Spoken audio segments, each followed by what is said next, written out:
There are moments in the galaxy when silence feels heavier than war. The silence of a dying world, its atmosphere stripped away by orbital fire. The silence of a hive's catacombs, where a single thought whispered in the wrong mind can summon horrors from the warp. But the deepest silence of all belongs to the librarians of the Adeptus Astartes, the warrior psychers who walk the border between flesh and infinity. They are soldiers, yes, and killers, yes, but they are also custodians of a secret the Imperium cannot afford to understand.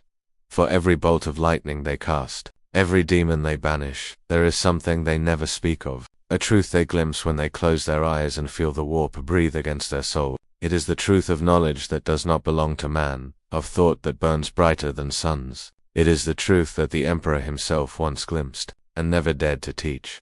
Before we descend into the archives of this forbidden memory, if this tale reaches you, if you feel that pull toward the unknown, then lend your support to this channel. Like the record, subscribe to the voice that carries this chronicle forward. The Imperium burns in silence, but every whisper helps it endure.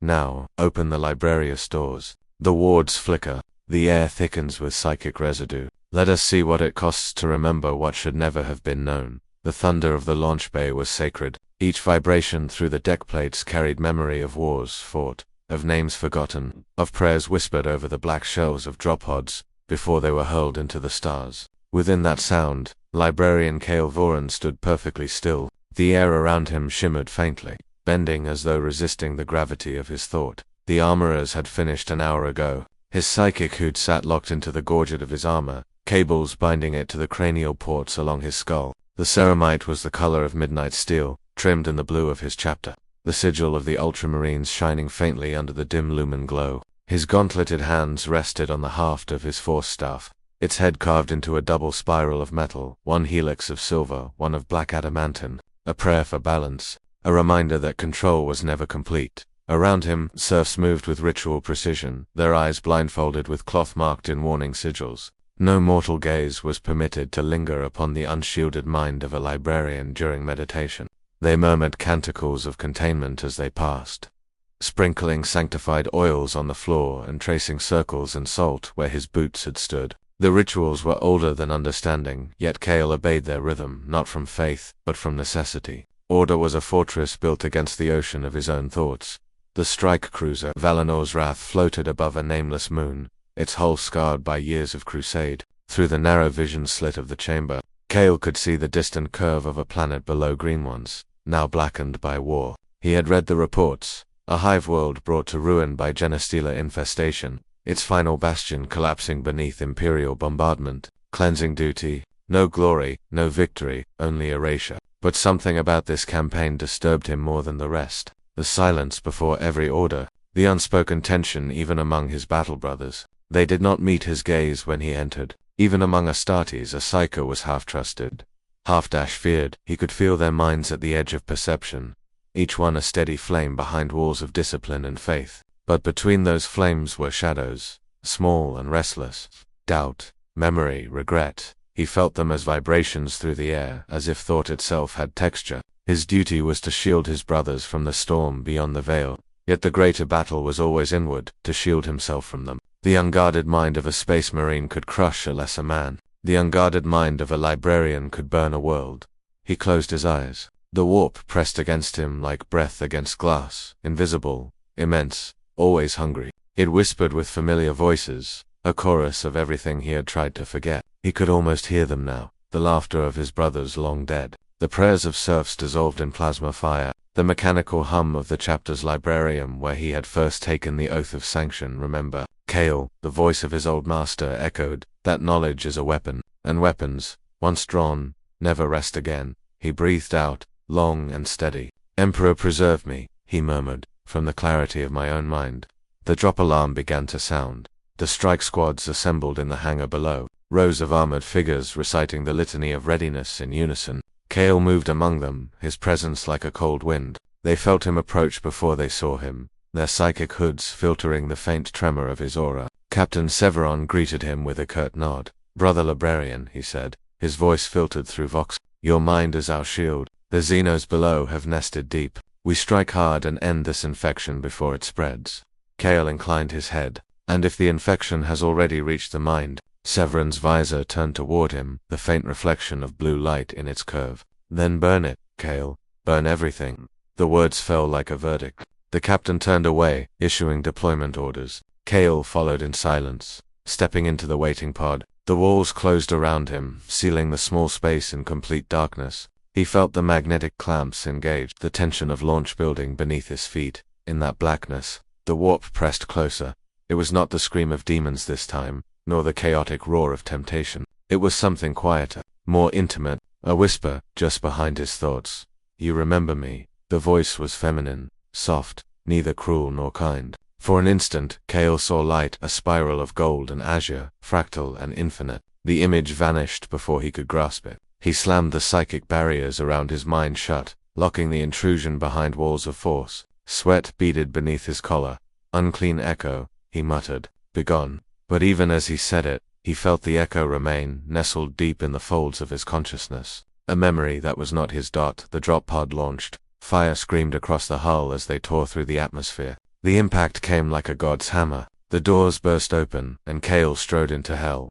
The hive had been vast once, a mountain of habitation, towers, and Now it was a skeleton of metal and ash. Acid rain fell in sheets, sizzling against armor. The air reeked of promethium and rot. The Tyranid infestation had devoured everything. Walls, flesh, memory, until even the sky seemed gnawed away. Kale raised his staff. Blue lightning arced from its head, flaring against the gloom. The psyker's senses unfolded, touching the ruins like invisible hands. He could feel the warp bleeding into reality here, thinned by death and decay. Every shadow carried a whisper. Every broken cogitator flickered with residual thought. The last impressions of the humans who had died screaming. He guided his brothers forward, their bolters roaring as they advanced. Each burst of gunfire was a syllable in a litany of annihilation. The Tyranids came in waves, gaunts, chittering, fast. Kale moved through them like a storm given form. His staff cracked with psychic force, every swing collapsing flesh into dust. His mind burned bright, shielded, controlled. But then the whisper again. You remember me. He staggered mid-stride, his vision fracturing into double layers, the hive around him. And another place, vast crystalline, filled with light, the scent of ozone, the sound of thought made visible. He saw figures, tall and graceful, their armor inscribed with runes that pulsed like living stars. Eldar, he gasped, snapping his mind shut once more. The image faded, leaving only the battlefield. He looked down at the corpse of a lictor, its claws still twitching. The psychic residue clinging to it was wrong, familiar. He reached out with his mind, sifting through its dying echo. Beneath the alien hunger, there was a pattern, words, human words, repeated like prayer. The library remembers. Kale froze. The warp around him pulsed, not with danger, but with attention, as though something immense and ancient had turned its gaze upon him. For the first time in decades, he felt fear, not of death, not of damnation, but of understanding.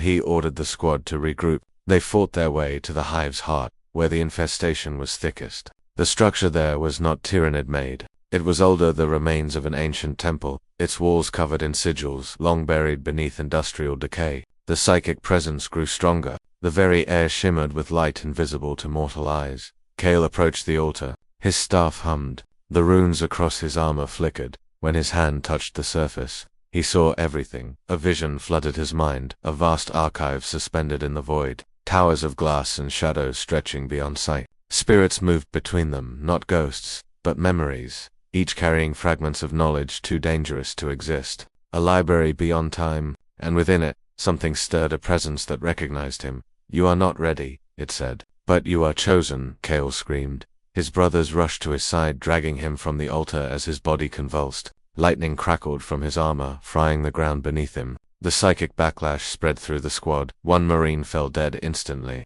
Another wept blood through his lenses. When Kale awoke, he was aboard the Valinor's Wrath once more. The apothecarian was dark, the air heavy with incense. Server skulls floated in silence, their red optics scanning his vitals. He lay upon a slab of black marble, his armor removed, his skin marked with new scars, symbols he did not remember carving. Captain Severon stood beside him. You touched something you shouldn't have, he said quietly. The chaplains want you confined. The Librarians will decide what to do with you. Kale's voice was hoarse. The temple wasn't Xenos. It was memory. A library, not ours, not theirs. Something between. Severon shook his head. Forget it, brother. That's an order. Kale looked up at him, eyes glowing faintly with psychic light. Some knowledge refuses to be forgotten. The captain turned away, his voice low. Then pray it doesn't remember you. The chamber fell silent once more. Kale stared at the ceiling, feeling the faint hum of the ship around him, the pulse of the machine, the heartbeat of the Imperium. But beneath it, he could still hear that voice. You remember me, and for the first time, he whispered back, yes. The lumen lights flickered, as if the ship itself shuddered in reply. The warp, far beyond the walls of the vessel, rippled like disturbed water. Somewhere in that endless sea of thought, something stirred ancient, patient, waiting, and the librarian of the ultramarines dreamed of a library that no mortal hand was meant to open. Sleep refused him. It had been 12 days since the descent upon the hive, yet every time Kale closed his eyes, the same vision came, the vast corridor of light, the silent figures walking through it, and the whisper that bent his thoughts toward an impossible direction. It was not torment, it was invitation. The apothecarian had discharged him back to the Librarius under supervision. His psychic resonance was erratic, the tech marines muttered. His soul fire had shifted in color. Where it had once burned the steady blue of an ultramarine librarian, it now shimmered between hues of violet and white. A strange oscillation. They said, not corruption, not quite purity either. He knew what it was. It was remembrance. The ship drifted in orbit, repairs ongoing, its crew whispering rumors through the Vox networks. The captain had gone silent. Chaplains passed him in the corridors with their croziuses clutched tightly, their hymns sharpened into weapons. Even among warriors bred for discipline, the warp scent clung to fear. Kale walked through that fear like smoke. He found solace only in the Librarius, a sanctum of quiet metal and bound vellum, the air heavy with incense and static. Shelves of data scrolls rose like pillars to the vaulted ceiling. The candlelight flickered against the visors of Thayers, their lips murmuring catalogues of knowledge forbidden to any save the initiated. Here, knowledge was both prayer and weapon, both wound and salve. Kale's quarters lay beneath the main archive, a narrow cell of stone and steel. Upon the desk rested a single relic, a cube of crystalline glass etched with sigils that pulsed faintly when his mind approached. The data cube had been recovered from the temple during extraction, its contents encrypted beyond Imperial cipher. None of the tech marines could open it. When Kale held it though, it breathed. He turned it slowly in his hand. The surface was cool, impossibly smooth. Within it swirled faint shadows, not reflections, but forms, movements like smoke beneath ice. He could almost hear them. He reached out with his mind. The cube responded. Light bloomed across its faces, runes unfolding like petals. The language was not High Gothic, nor any Xeno's tongue he recognized. It was something older, the letters half geometry, half memory, and when he touched the first symbol with his thought, the world around him dissolved. He stood upon a plane of glass under a sky of static. Towers of impossible design reached upward, carved from thought rather than stone. The horizon rippled like heat. He was not in the warp, not entirely yet, not within the material realm either. A threshold. Voices murmured through the air, overlapping in strange harmonies. He recognized none of the words, yet their cadence was familiar. The rhythm of scholars, philosophers, minds, speaking to one another across eternity. And then, through the chorus, one voice separated itself, soft, familiar, the same that had haunted his dreams. You found the echo. He turned. A figure stood before him, neither solid nor spectral. Its form was cloaked in light, its face shifting between beauty and ruin. At times it looked human, a woman with pale eyes. Then the shape would stretch, elongate, the eyes turning to mirrors of burning gold. What are you? Kale demanded. His voice echoed across the void, swallowed by silence. I am memory given shape, the figure said. I am the residue of thought that refused to die. You are not the first to reach this place, librarian. He raised his staff, though it was more reflex than threat. This place, it is Eldar once, she said. Once, it was theirs. Now, it belongs to all who remember what they should forget. The glass plane beneath them shimmered, showing images like reflections in deep water, figures in flowing robes. Eldar walking through libraries that glowed with psychic light. Then the images fractured into fire, war, screaming stars, the birth of chaos itself. The towered realm burned, and amid that ruin, fragments of its knowledge fled into the void.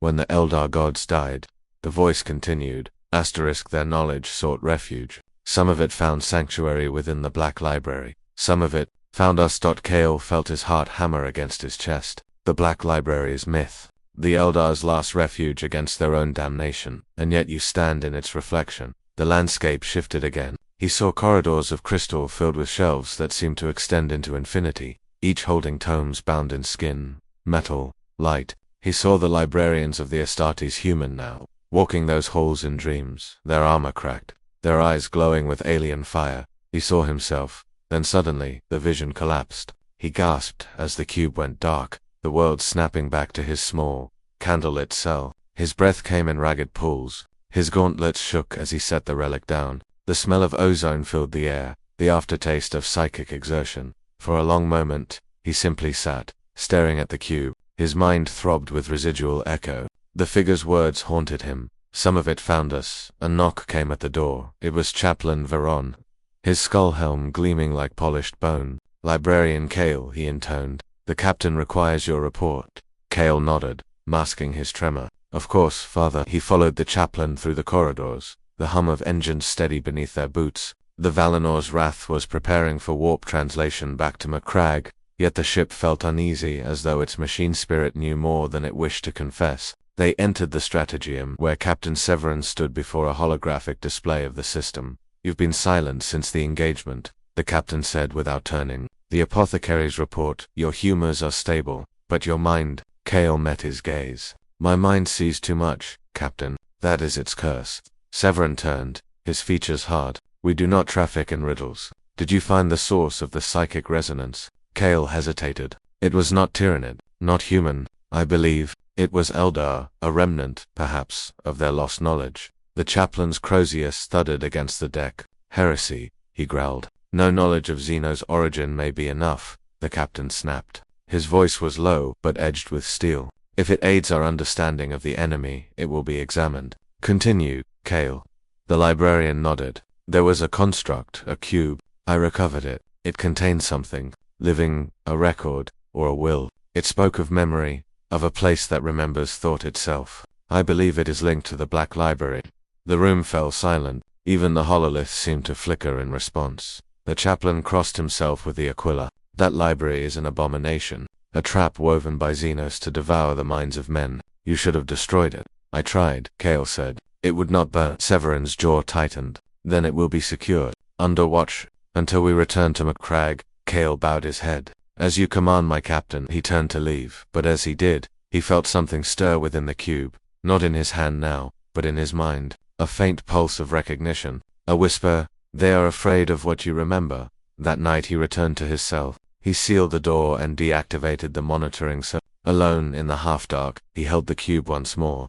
He thought of the Emperor, that ancient mind upon the golden throne, sustained by sacrifice and silence. Did he, too, remember knowledge that could not be spoken? Was this how his burden felt? Not power, but comprehension without end. Kale pressed his palm to the cube. "Show me more." The sigils bloomed again, and he fell inward. This time the vision was clearer. He stood before the gates of the Black Library itself. The architecture was alive, walls breathing, the air filled with the scent of ozone and something older, the memory of burnt parchment. Guardians moved within the shadows, figures cloaked in darkness, their faces obscured by masks of bone. He felt their gaze pierce him. "You are not welcome here, human," one voice said. It was neither male nor female, but the sound of thought sharpened into warning. "I do not seek entry," Kale replied. "Only understanding." "Understanding is a form of hunger," the voice said. "And hunger is how gods are born." He saw now that the gates themselves were not barriers but mirrors. Each reflection showed him another version of himself. Librarian, heretic, corpse, god. Every choice he could ever make, multiplied into eternity. He lifted his hand, and the reflections moved with him, each carrying different expressions. One smiled, one screamed, one wept. Behind them all, the same figure watched the woman of light, her face half hidden, half known. "You are close now," she whispered. "But remember this, knowledge does not free you, it binds you, and once you remember everything, you will never sleep again." The vision shattered. Kale fell to the floor, the cube rolling from his grasp. He vomited bile, his nerves aflame. When the alarms sounded, he barely heard them. The warp engines of the Valinor's wrath had begun to scream. Through the decks, the echo of the Black Library's shadow followed him, not as vision, not as dream, but as presence. He had seen the shape of forbidden thought, and it had seen him in return. And in the silent dark between the stars, the warp whispered its cruelest truth, that to know is to be remembered by what you learn. The warp storm came without warning. One moment the Valinor's wrath drifted through calm translation, her Gellerfield singing its steady, sanctified hum. The next, that hum shattered into a scream. Vox wards burst in cascades of static, light rippling along the hull like liquid lightning. Machine spirits howled in pain. Every lumen flared white and died. Cale felt it before the alarms sounded, a pressure behind his eyes, a pulse at the base of his skull. The warp was folding inward, hungry, aware. Something vast brushed against the ship, a presence that was not storm but memory. It recognized him. He staggered through the corridors, clutching his force staff. Sparks rained from ruptured conduits, turning the air metallic. Servitors, convulsed mid-task, their augmetic limbs seizing as Vox spirits shrieked through their vocal grills. Marines shouted over the din, their armor seals locking as atmosphere began to leak from ruptured bulkheads. Gellerfield breach. Someone roared through Vox. All decks brace. Cale's mind flared. He reached inward, instinct overriding fear, and threw psychic wards around himself like a second skin. The warp's touch recoiled, but not entirely. Tendrils of thought brushed his consciousness, soft, insistent, almost curious. You opened the gate, 1,000 voices murmured. Now remember what walked through it. He forced the words away, slamming mental barriers down like steel doors. But the storm pressed harder, feeding on emotion, on the fear of men dying around him. He could feel each of them like candles flickering in a gale. And then, one by one, those candles went out. He reached the strategium. Captain Severon was already there, helm removed, blood streaking his temple. We're losing containment, he barked. Astropath dead, navigator blinded. The field's collapsing inward, it's feeding on itself. Cale's voice came low, strained. The warp has found a way in. Not as invasion, as recollection. Severon stared at him. Speak plain. It's not a storm, Cale said. It's memory. The warp is remembering us. The ship lurched violently. Cale braced against the console as gravity fluctuated. From the bridge viewport, the stars had vanished. In their place, swirled shapes, faces half-formed, cities made of thought. The endless reflection of minds stripped of flesh. Reality began to fray. Crewmen clutched their heads, screaming. The chaplain's Crozius blazed with psychic light as he intoned the litanies of protection, his voice breaking under the weight of interference. Blood streamed from his nose and eyes, turning his oaths into choking gasps. Cale closed his eyes. He could feel them, every soul on the ship, linked by proximity, their fear forming a single note of psychic agony. He had one choice. He reached out. The moment his mind connected with theirs, his body ceased to matter. He became awareness, a network of flickering consciousnesses bound by terror and devotion. He heard their thoughts as music, dissonant, trembling, raw. It was agony, but also beauty, the sound of minds dying with purpose. He anchored himself to their chorus, weaving his will through theirs, shaping their panic into rhythm. He had done this before, in war zones where psychic storms threatened to consume entire companies, but never at this scale, never with the warp this close. One by one he touched the minds of his brothers. Brother Corvian, whose last thought was of his homeworld sea. Brother Helos, who prayed not for survival but for forgiveness. The ship's navigator, whose eyes had burned away yet still saw, not space, but a vast network of light threads connecting all thought in the universe. Cale saw through them all, and in that vision he glimpsed something greater, a shape behind the storm. Golden light, vast, wounded, burning without end. The Astronomicon, but it was not a beacon, it was a scream. He felt it resonate through him, a frequency older than speech, a cry that transcended time. It was the voice of the Emperor, stretched thin across the warp, holding the galaxy together by sheer will. But within that light, Cale sensed fractures, places where the divine had splintered into shadow, and through those cracks, he saw memory. Images poured through him like fire, the siege of terror, the golden throne rising from oceans of blood, a sun falling, a father unyielding, and beneath it all, the sound of 1,000 voices whispering in endless prayer, hold the light, hold the line, forget what must not be known. Cale gasped.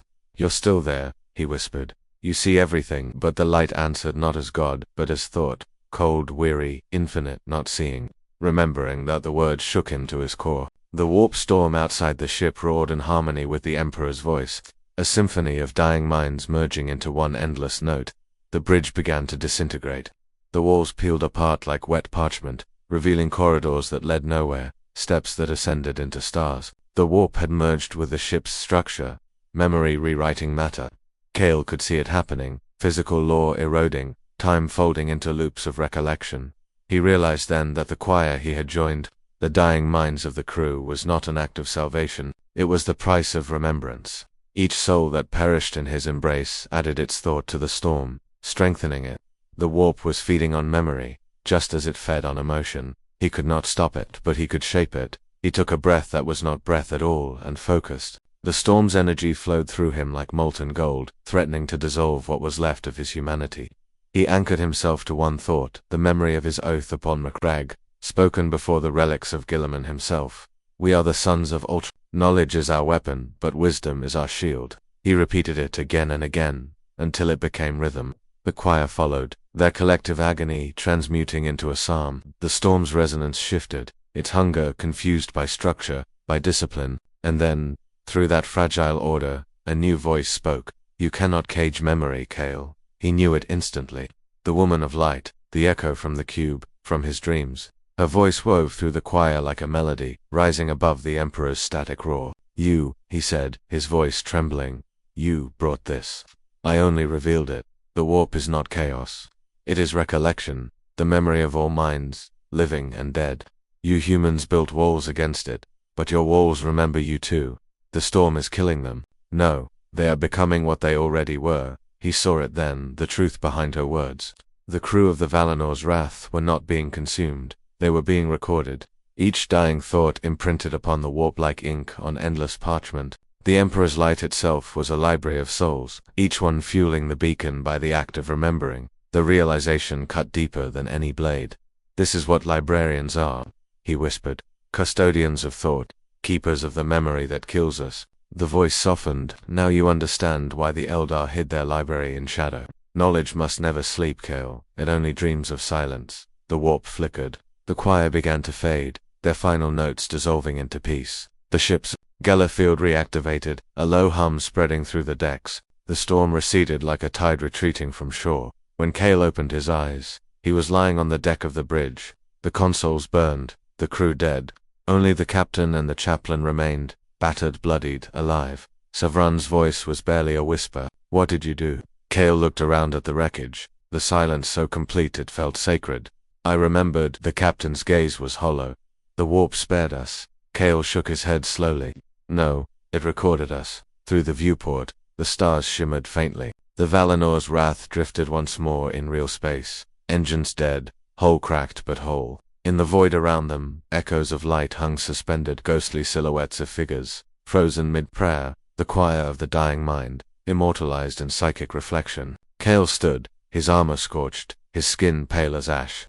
We cannot return to Macragge, he said quietly. Not yet. Severin frowned. Why? Because the Emperor's light is not a beacon, Kale said. It's a warning. He turned toward the darkness beyond the viewport. For a fleeting moment, he thought he saw a distant shape, a great door of light, pulsing like a heartbeat, the same rhythm he had felt in his dreams. The Black Library was calling again, and this time, it remembered his name. The Valinor's wrath limped toward Terra like a wounded leviathan, its engines sputtering hymns of exhaustion. Half its crew had been reduced to ash, their bodies sealed within burned caskets inscribed with litanies of erasure. Yet even in death, their presence lingered. Kale could feel them, faint echoes humming through the ship's metal bones. Each whisper was a fragment of the storm, trapped between memory and oblivion. The Inquisition's summons came before they reached the Sol system, an encrypted transmission bearing the sigil of the Order Heretic. The words were cold, precise. Custodial retrieval authorized. Subject, Kale Voran, Librarius designation. Location, Tiber Vaults, Terra. He did not resist. Resistance would mean nothing. When the ship entered orbit, Kale disembarked alone. His brothers did not meet his eyes. They watched from the embarkation decks as the black-armored transport descended through the ashen clouds of the throne world.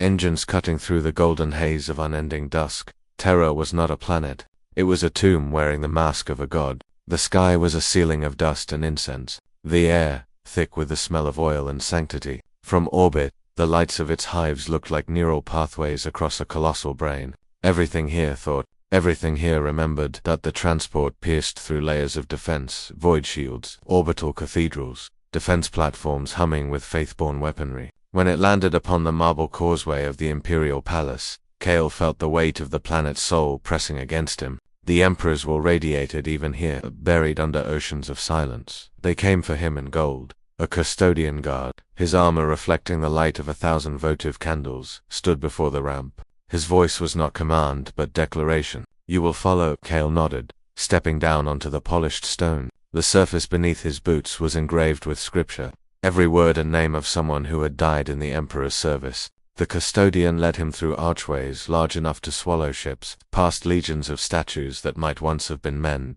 As they descended deeper, the air grew colder. The murmurs of distant processions faded, replaced by the slow pulse of machinery beneath the palace.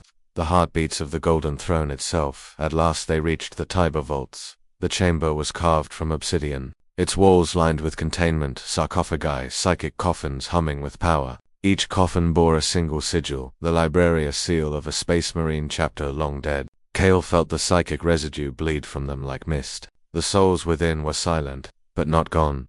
An inquisitor awaited him. She stood beside a plinth of stone, her robes the color of dying embers. Her augmetic eyes glowed faintly blue, her expression carved from restraint. "Librarian Kale Voran," she said, "you were ordered to contain the psychic event aboard your vessel. Instead, you survived it. Explain yourself." Kale met her gaze without flinching. Containment was impossible. The event was not invasion, but recollection. The warp remembered us. Her expression did not change. "And this remembrance cost how many lives?" "All of them," he said. "And yet they still speak." The Inquisitor's fingers flexed. "You claim to hear the dead. I hear what refuses to die." A flicker of emotion, irritation, perhaps passed through her features. "The Emperor hears everything. That burden belongs to him alone." Kale stepped closer. "Then why does he need us?" The custodian moved instantly, his halberd's edge a breath from Kale's throat. The Inquisitor raised her hand, halting him. "Leave it," she said softly. She studied Kale with the fascination one might reserve for a dangerous relic. "You've seen something," she said. "Something we spend centuries preventing men from seeing." "The Black Library," Kale murmured. "I've seen its reflection." That earned a pause, her voice lowered. "You speak heresy in the heart of the Imperium." Kale smiled faintly. "Heresy is a word for truth spoken too early." The custodian's gauntlet tightened, but the Inquisitor raised her hand again. "You presume much, Librarian. The Black Library is not for humanity to trespass. It is the wound of the Eldar sealed against our corruption." Kale's voice was steady. "And yet its shadow falls upon us. The Emperor's light touches it. The Astronomicon itself feeds on its echo. The warp remembers what we try to forget." For a long time, she said nothing. The chamber hummed softly around them, the air charged with ancient energy. Finally, she turned away. "Come," she said. "You should see where your kind are truly born." They descended further, beyond the vaults, into tunnels that glowed with pale light. The walls here were covered in inscriptions, not words, but sequences of numbers, each pulsing in rhythm with Kale's heartbeat. He recognized them as neural codices, fragments of psychic identity. "What is this place?" he asked. "A Librarius Custodia," she said. "Every sanctioned psyker of the Astartes has their memory recorded here, not for study, for erasure." Kale's steps slowed. "Erasure." She looked back at him. "Do you believe your mind belongs to you, Librarian? Every time you commune with the warp, your thoughts are copied, fragments stored, catalogued, purged. You are not allowed to remember everything you see. None of you are." Kale felt the cold settle into his chest. "Then we are prisoners of our own minds, prisoners who keep the galaxy from burning." They entered a circular chamber at the tunnel's end. At its center stood a massive pillar of crystal, its surface alive with streams of light, each strand a thought, each spark a memory being pulled apart and catalogued. Around it knelt servitors, their heads fused to cables, their mouths whispering data litanies. "This is the core of forgetting," the Inquisitor said. "Every memory too dangerous to exist is filtered through this machine. Fragments are preserved beneath the throne, woven into the Astronomicon's matrix. The rest are erased." Kale stepped closer. The pillar thrummed, and for an instant he heard voices, thousands, perhaps millions, whispering in languages older than humanity. He could almost distinguish them, fragments of battle cries, prayers, secrets of gods. "You feed the Emperor with thought," he said softly. "We feed him with silence," she replied. "Do you understand now? Without forgetting, he would drown." Kale stared at the pillar.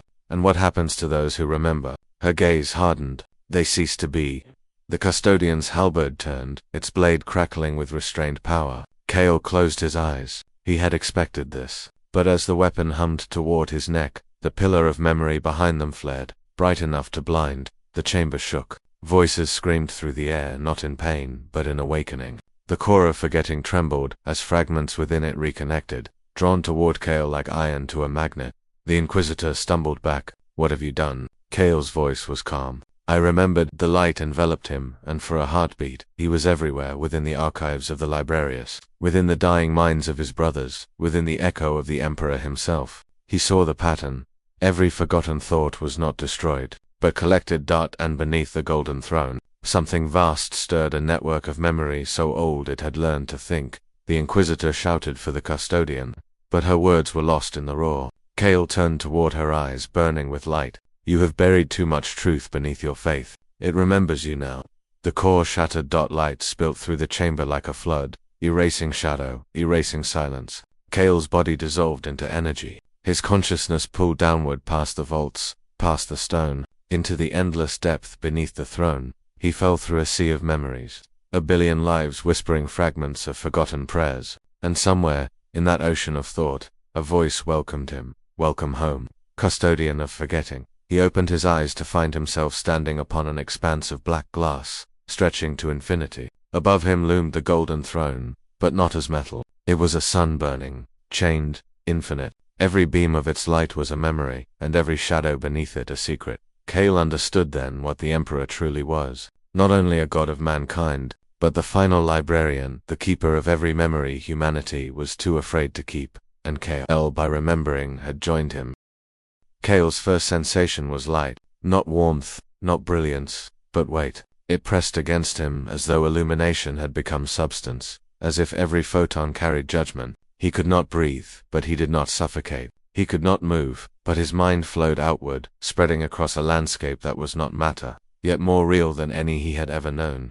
The space beneath the golden throne was a paradox. It was silence woven into architecture, eternity compressed into a moment. He floated, or perhaps stood, upon what looked like obsidian soil laced with veins of gold. Above him towered pillars of fire, stretching upward until they vanished into a blinding ceiling that pulsed like the heart of a god. There was no sound, yet the air trembled with meaning. Every vibration carried fragments of thought, half-formed prayers, discarded knowledge, screams of joy and despair that had long since forgotten their owners. Kale realized he was walking not through stone but through memory. Each step sent ripples through history, echoing back with whispers in 1,000 tongues. He spoke, though no air left his lungs. "Where am I?" The answer came from everywhere at once. "You are where remembrance becomes faith. You are beneath the throne that forgets so humanity may endure." The voice was not divine. It was vast, layered, fractured. It carried the tones of 1,000 souls, interwoven in perfect dissonance. He turned slowly, his eyes adjusting to the endless expanse around him. He saw them, figures, countless and still half-formed in the light silhouettes, kneeling in eternal reverence. Their armor shimmered faintly, each bearing the sigils of different chapters long forgotten. The psychic residue of space marine librarians, preserved here, fused into the substructure of the throne. They knelt not as prisoners, but as components. Their bodies had long decayed, but their minds, their memories had been harnessed, repurposed. Kale understood. This was the Emperor's choir, not the ecclesiarchy's chants of flesh and blood, but the true psychic engine that sustained his light. The Astronomicon was not powered by the Emperor alone. It was sustained by remembrance itself. One of the kneeling forms stirred. The motion was impossibly slow, as though time itself resisted. A head turned toward him, its face still shrouded in the blur of psychic distortion. When it spoke, the sound was soft, like wind moving through glass. "You should not be here." Kale felt his pulse quicken. "Who are you?" The figure straightened, the glow resolving into the faint outline of a man. His armor bore the insignia of the 1,000 suns, crimson lacquered, gold trimmed, though faded by millennia of stillness. But his eyes burned blue, not with sorcery, but with sorrow. "I am what remains of those who sought knowledge and found duty instead," the figure said. "I was once called I served before Prospero fell." Kale's breath caught. A librarian of the 1,000 suns preserved beneath the Emperor's throne. How Mephiton raised a hand. "Do not speak the name of betrayal here. Every word is weighed, every thought recorded. We are the echoes of those who refused to be erased entirely. When our memories were purged, fragments remained. The throne absorbed us. Now we serve still." Kale stepped closer. "You remember the Great Crusade?"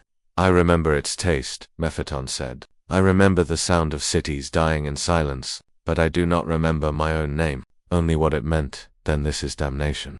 Mephiton smiled, or tried to. No. This is the closest thing the Emperor has to forgiveness. The ground trembled. Light fled along the distant horizon, where shadows coalesced into movement. Shapes rose from the glow, more librarians, hundreds, perhaps thousands, their armor gleaming faintly beneath the psychic fire. Each carried within them a fraction of the Astronomicon's song. Together, they formed a choir of eternal recollection, their thoughts pulsing in rhythm with the Emperor's own mind. Cale felt it then, the pull, the faint thread connecting his consciousness to theirs. He was being drawn in, his mind harmonizing with the collective hum. He could hear their thoughts like verses of a single hymn. We remember so he does not fall asleep. We burn so the galaxy does not forget its light. We are the echoes of the forgotten. Cale struggled against it. No, he whispered. I won't be consumed. Mephiton's gaze softened. You already are. The moment you looked upon the throne, you ceased to be only yourself. You are remembered now. A voice broke through the choir, distant, feminine, familiar. You see, Cale, knowledge is not destroyed. It becomes foundation. That the woman of light, the same entity that had haunted him since the beginning, appeared once more, her form flickering between radiance and shadow. She walked upon the black glass as though it welcomed her, her eyes reflecting the throne's fire. What are you? Cale demanded. She tilted her head. What I was does not matter. What I am is what remains when memory refuses to die. I was born of the Eldar's sin, tempered by humanity's will. I am the whisper between thought and silence, the librarian of the forgotten. Mephiton bowed his head. She is the first echo, the prototype. Cale's heart raced. You are the source of the cue, the one who guided me here. She smiled faintly. I am what you would call a gatekeeper. The Black Library's reflection bleeds into this place through me. 2 archives, 1 purpose, to preserve what cannot be spoken aloud. Cale's mind spun. Then the Black Library and the Golden Throne are not enemies, she finished. They are mirrors. One preserves memory through concealment, the other through sacrifice. Between them lies all that remains of truth. The ground shook again. From the horizon, light surged upward, forming a colossal silhouette. Cale fell to his knees as a wave of psychic pressure struck him, not hostile, not cruel, but overwhelming in its sheer existence.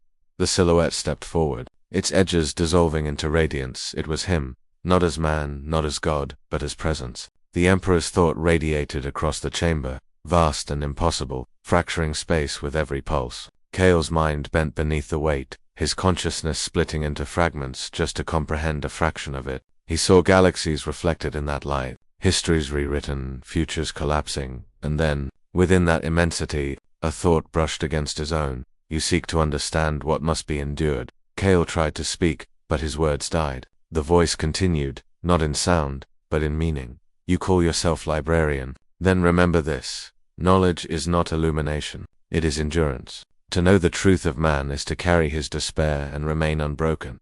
Cale felt his memories unfolding like pages, his life on Macragge, the faces of his brothers, the storm, the choir, the cube. Each was dissected, examined, catalogued. You have looked upon forbidden knowledge and lived. That makes you both weapon and wound. Do you wish release? Cale hesitated. I wish. To serve. The light trembled. Then remember. Images cascaded through him, wars uncountable, empires rising and burning, gods dying in silence. He saw the Emperor not as deity but as archivist, bound eternally to the throne that consumed his flesh. Every sacrifice, every prayer, every erased thought fed into him. Humanity's collective memory condensed into a single being, not omniscient, but enslaved by remembrance. Tears streamed down Cale's face. You suffer for us. The light dimmed, almost tenderly. Suffering is the shape of purpose. And then, as swiftly as it had come, the presence withdrew. The chamber fell silent once more. The librarians around him resumed their endless vigil. The woman of light placed a hand upon Cale's shoulder.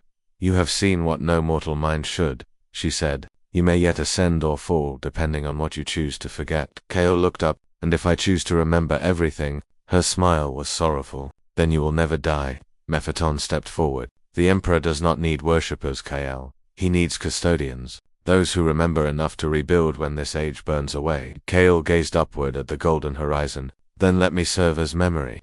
The light above flared once more, and he felt his consciousness lifting, rising through layers of thought and matter, carried on a tide of remembrance. As he ascended, He glimpsed flashes of the mortal realm, terror spires burning beneath the dawn, the endless void beyond, and the faint pulse of the Astronomicon spreading like the heartbeat of eternity. When he opened his eyes again, he was no longer beneath the throne. He stood upon a viewing platform overlooking the palace, the air sharp with the scent of ozone. The Inquisitor waited beside him, eyes wide in shock.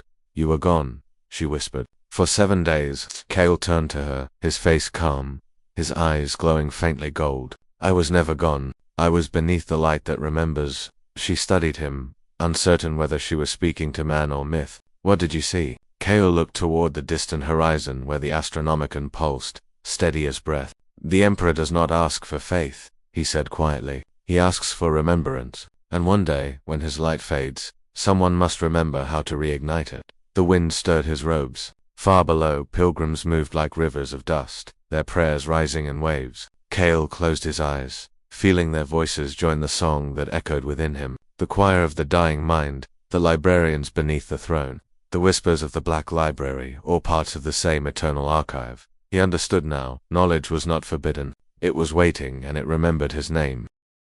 The air aboard the Valinor's Wrath felt different when Cale returned to her. The ship still bore the scars of the storm, melted bulkheads, charred sigils, the faint hum of damaged machine spirits murmuring half-prayers to themselves, but beneath it all was a new pulse, an undercurrent of thought that moved like a heartbeat through steel. Cale could sense it. Every cogitator, every saboteur, every flicker of light aboard the vessel remembered what had happened, though none dared to speak it. The ship itself had become aware, in the way old wounds remember the shape of the blade that made them. He had changed as well. He carried within him the residue of what he had seen beneath the throne, not vision, not dream, but continuity. He could still feel the hum of the Librarians' choir resonating faintly in the marrow of his bones, their eternal hymn buried beneath his own pulse. His brothers noticed. They did not speak it aloud, but their glances followed him as if he were both relic and ghost.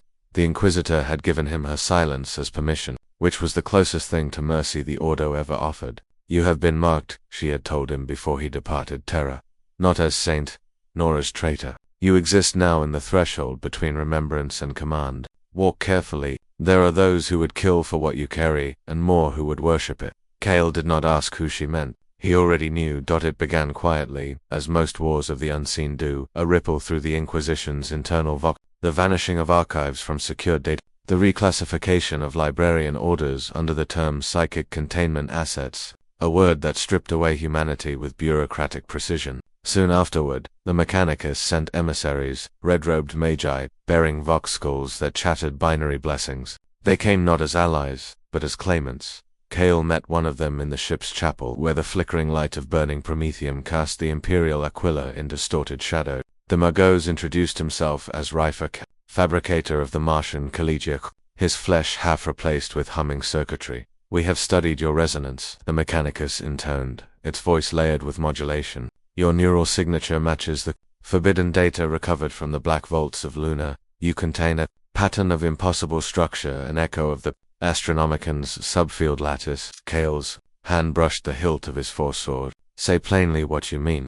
"You are an extension of the Emperor's thought," Rifa said, "and that makes you property of Mars." Cale's laugh was quiet, almost kind. "Then tell your forgers to unmake the stars before you try to unmake me." The Magos tilted its head, servomotors whining. "You misunderstand. We do not wish to destroy. We wish to replicate. The human mind is a crude vessel, but your pattern could be transcribed, copied into noospheric arrays. We could create 1,000 Astronomicons, each burning from a machine mind untainted by flesh. An artificial emperor," Cale murmured. "An efficient one," Rifa corrected. For a moment, Cale saw it, a galaxy lit not by faith but by mathematics. The Mechanicus' cold dream of perfection made manifest. The thought filled him with a kind of horror too vast to speak. "You would turn memory into mechanism," he said softly. "You would strip meaning from remembrance." "Meaning is inefficiency," the Mago said. "Memory must be data, not emotion. That is the difference between machine and man." Cale stepped closer. "And yet, even your machines pray." The Mogos froze, the faintest flicker of static in its augmetic eye. "You blaspheme." "I tell you truth," Cale replied. "You whisper binaric psalms to your engines because even your logic fears silence. You worship what you do not understand, and that is what makes you human still." The Magos recoiled as if struck. Its servo arms twitched, claws clicking in agitation. You will surrender your memory imprint for analysis. Non-compliance will be deemed heresy. Kale smiled faintly. Then let me show you what heresy truly looks like. He opened his mind. Light burst through the chapel like a supernova. The walls rippled, reality folding around the force of his thought. Images poured forth the choir of the dying mind, the throne beneath Terra, the endless archive of librarians burning in golden silence. The Mechanicus emissary convulsed, binary screeches distorting into human screams as its systems, overloaded with the impossible complexity of what Kale revealed. When the light faded, Rifer Kellner's shell lay smoking on the floor, its neural lattice burnt clean. Kale stood above it, trembling. He had not intended to kill, but the memory itself was weapon enough. Word spread swiftly. By the time the Valinor's wrath reached segmentum boundaries, the Mechanicus had branded him Anomaly Prime. The Ordo Hereticus issued simultaneous orders, some to apprehend, others to protect. Entire data systems fractured under contradictory commands. In the shadow of the throne, bureaucratic chaos bloomed into open conflict. They called it the Memory War. At first, it was fought in silence, assassinations within archives, Vox intercepts rewritten by unseen hands, data slates found wiped clean of history. Then came the purges. Librarians recalled from battlefronts without explanation, Mechanicus, vessels vanishing en route to Mars, entire subsectors cut off from the Astronomican's light. To the Imperium at large, it was only another murmur beneath the unending roar of galactic war. But within the hidden corridors of power, minds turned against minds in a war fought not for land or faith, but for the right to remember. Kale found himself hunted by both allies and ghost. He fled through the outer systems, moving from derelict station to forgotten moon, his every step shadowed by fragments of the empire he once served. He could not hide, not truly, for his very existence pulsed in the warp like a beacon, but he learned to listen. There were others like him, in the ruins of a dead manufactorum orbiting Gathis 7. He found them, a handful of librarians, psychers, and rogue Savon, each marked in some way by forbidden knowledge. They called themselves the Order of the Palms. Their leader, an ancient woman known only as Lyra, bore the insignia of the Scholastica Sicana, though her uniform was long faded. You felt the fracture too, she said when he entered. The moment the Mechanicus tried to rewrite the Emperor's memory, the warp itself trembled. Every forbidden truth cried out at once. You were the first to touch the source. Kale nodded. The Emperor's mind is not infinite. It expands by consuming ours. They wish to sever that bond to replace him with machines. Lyra's eyes glowed faintly. They will fail. The Emperor's power is not logic. It is recollection. The soul remembers what the mind cannot. That is why the warp listens to us, because it was born from the memories of the dead. He joined them. Together they moved through shadow, striking at Mechanicus, data forges, destroying experimental cognitive engines, liberating captured psychers before their memories could be dissected. Each mission was a hymn of defiance. Each act, a prayer written in rebellion, but with every victory came whispers. Rumors spread of a force, a new order within the Inquisition known as Ordo Nemi. Their purpose, to ensure the Emperor's thoughts remained pure by erasing all others who shared them. They were not merely inquisitors, but eradicators, men and women whose minds had been surgically purged of individuality. They were synchronized with the throne's faint psychic rhythm. They did not speak, they remembered. Kale first met them in orbit above Ecliptus Prime. His ship was cornered 3 inquisitorial vessels, each bearing the sigil of the Nemos, a closed eye surrounded by thorns. They hailed him only once. Kale Voran, the Vox whispered, you carry fragments that do not belong to you. Memory is sacred. You will be cleansed. He closed his eyes. Around him, the surviving members of the palimpsest murmured prayers. Kale did not pray. He remembered, when the inquisitorial vessels opened fire, Kale opened his mind one last time. The warp answered. Not as storm, not as madness, but as light, golden, pure, vast. It poured from him like the echo of the Emperor's own breath. The void bent. The Nemo's ships faltered, their gunners weeping as recollection flooded them. The siege of Terra, the first dawn of the Imperium, the countless forgotten faces that had built humanity's dominion. When silence fell, nothing remained but drifting wreckage and the echo of a single thought. You cannot kill what remembers. Kale stood upon the deck of the Valinor's wrath, his body spent, his mind ablaze. He understood now that the memory war would never end, because it was not fought in the material realm. It was fought in the soul of mankind between those who would forget to survive, and those who would remember to remain human. As the warp shimmered around him, a familiar voice whispered once more, You are close now, Kale. The war is not about knowledge. It is about who will inherit the memory of the Emperor when he fades. He raised his eyes to the stars, each one a silent witness to a history no mortal could contain. Then I will carry it, he said quietly, even if it burns me. And somewhere, deep beneath terror, the light of the throne flickered, not in weakness, but in acknowledgement. The war for memory had only begun. There came a point when even light began to doubt itself. Kale felt it as the warp shimmered around the Valinor's wrath like dying breath, the Astronomican's pulse faltering, the rhythm uneven, as if the heart of the Imperium had missed a beat. Across the galaxy, fleets would drift blind through void space, worlds would lose their guiding flame. But here, alone among the debris of the memory wars, Kale knew the truth. The Emperor's light was not dimming, it was remembering itself, and that process was tearing reality open. The palimpsest were gone. Lyra had fallen on Vordax, consumed by a memory weapon that turned her into a mirage of her own childhood. Others had vanished into the warp storms blooming across Segmentum Solar, their consciousnesses fractured between time. Only Kale remained, a single living archive holding the continuity of all that had transpired. He no longer slept, he no longer dreamed, he simply existed within the flow of recollection, every face, every death, every whispered secret recorded in the unending data scroll of his mind. It began again with the whisper, the same voice that had haunted him since the beginning, the woman of light, the gatekeeper between memory and oblivion. You are nearing the end, Kale, she said, her tone neither kind nor cruel. The Emperor remembers you now, but what he remembers may not be what you were. He stood within the ship's chapel, its walls scorched, the great Aquila melted into silhouette. Outside, the warp burned pale gold. If he remembers me, Kale said, then he knows why I came. He hesitated. Once, his purpose had been survival, then understanding, then protection. But now he no longer served command, creed, or chapter. He served the idea that memory itself must endure even when faith could not. The Vox crackled. A single message pulsed through the static, a transmission carried on frequencies older than language. It bore no code, no encryption, only intent. Return to Terra. The Emperor was calling him home. The journey took weeks, though time had little meaning. As the ship entered the Sol system, Kale saw the golden light of the Astronomican stretch across the void like a scar across reality. Tara appeared before him, immense and sick with holiness, the entire planet encased in latticeworks of prayer. He descended once more through the choking haze, through layers of defense that parted for him without challenge. The Imperial Palace waited. He walked its halls in silence. Servitors turned their heads as he passed, their vocal grills stuttering in broken hymns. Custodians watched but did not intervene. Even the air here seemed to know him. The Inquisitor from before met him at the base of the Sanctum Imperium. Her face was older now, lined by years of strain. You've returned, she said quietly. You shouldn't have. I was summoned, then you already know what waits for you. He did. Somewhere beneath the miles of cathedral and crypt, below the tombs of saints and the arteries of the throne, the final truth waited, the last secret of humanity's God. They descended together into the abyss. The tunnels pulsed faintly with golden light, the same as before.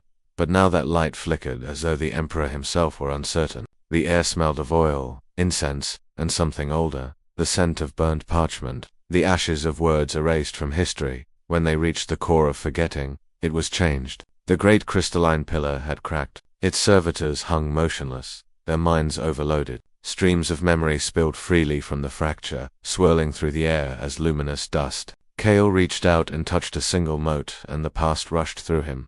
He saw himself as a child, standing beneath the fortress monastery of He saw his first kill, the moment he swore himself to knowledge. He saw the storm, the choir, the Emperor's face in golden flame, and through it all he heard the same whisper, you cannot forget what you were made to remember. The Inquisitor watched him, her expression unreadable. It's breaking down, she said. The core can no longer contain the weight of what we've buried. Every forbidden truth is rising. Every erased memory is returning. If the Emperor's mind is overwhelmed, he will die, Kale finished softly. No, she said. He will awaken, and when he does, the Imperium will not survive it. Kale turned toward her. Then what do you fear more, his death, or his memory? She said nothing. The pillar pulsed again, brighter this time, the light almost blinding. From its depths came a shape, human, indistinct, woven of thought. It stepped forward, its voice echoing through the chamber. Kale Voran, it said, custodian of remembrance. You have seen all that was forbidden. You have carried it within you. Now the archive must be sealed. He knew that voice. It was the Emperor's, but not the one that ruled from the throne. This was the echo he had left behind, the fragment that governed forgetting, the wound that bled silence. Kale took a step closer. You can't erase me. To do so would erase yourself. The light flickered, almost uncertain. Then you understand what I am. Yes, Kale said. You are the shadow of his mercy, the part of him that forgets so he can endure. But every shadow is cast by light, and the light remembers. The Inquisitor drew her bolt pistol. Enough, she said. He's already gone too far. The core must be restored. Kale ignored her. He reached out toward the fracture, and the golden energy wrapped around his hand. It did not burn. It welcomed him. If I erase what I know, he whispered, then the cycle continues. Humanity forgets. The Emperor suffers. The warp feeds. But if I remember, the voice of light interrupted. If you remember, you will become what I am. Kale smiled faintly. Then perhaps it's time he stopped being alone. The Inquisitor fired. The bolt shell struck his chestplate, detonating in a burst of holy fire. But the flames did not consume him. They bent around him, absorbed into the luminous storm that erupted from the core. The entire chamber became light, pure, living memory unbound from form. Kale's body dissolved, his consciousness expanding into the network beneath the throne. He felt every soul that had ever been erased, every librarian who had been turned into silence. Their thoughts flowed into him not as cacophony, but as harmony. They were not ghosts. They were the Imperium's true scripture. He understood now. The final archive was not a place. It was a person. He was becoming it. The Emperor's presence enveloped him once more, vast and endless. Why have you done this? The voice thundered, shaking the cosmos itself. Kale's reply was quiet, but it carried through the warp. Because even gods need someone to remember them when they forget who they were.